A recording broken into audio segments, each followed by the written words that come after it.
കർണാടകയിലെ പൊതുപരിപാടിക്കിടെ ഇന്ത്യൻ പ്രധാനമന്ത്രി നരേന്ദ്രമോദി ജനങ്ങളോട് അതിനിർണായകമായ നിരവധി കാര്യങ്ങളാണ് ആഹ്വാനം ചെയ്തത്.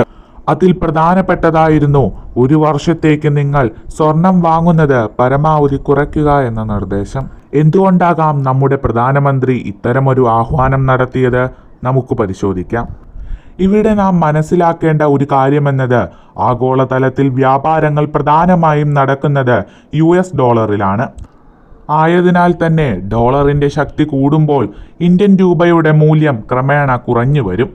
അതിനാൽ നാം കൂടുതൽ പണം ചെലവഴിക്കേണ്ടതായി വരും.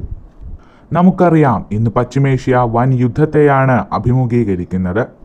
പശ്ചിമേഷ്യൻ യുദ്ധത്തിനു മുമ്പ് $1 എന്നത് 84 മുതൽ 86 വരെ ഇന്ത്യൻ രൂപയായിരുന്നു.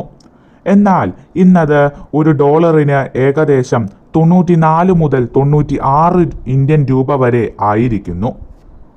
ലോകത്ത് സ്വർണം ഇറക്കുമതി ചെയ്യുന്ന രാജ്യങ്ങളിൽ ഒരു പ്രധാന രാജ്യമാണ് നമ്മുടെ ഇന്ത്യ. ഒരു വർഷം നമ്മുടെ രാജ്യം 700 മുതൽ 800 ടൺ വരെ സ്വർണം ഇറക്കുമതി ചെയ്യുന്നു.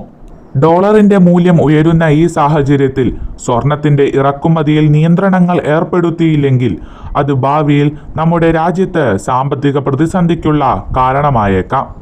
അതുകൊണ്ട് തന്നെ ഭാവിയെ ലക്ഷ്യമാക്കിയുള്ള ഒരു നിയന്ത്രണം മാത്രമാണിത്.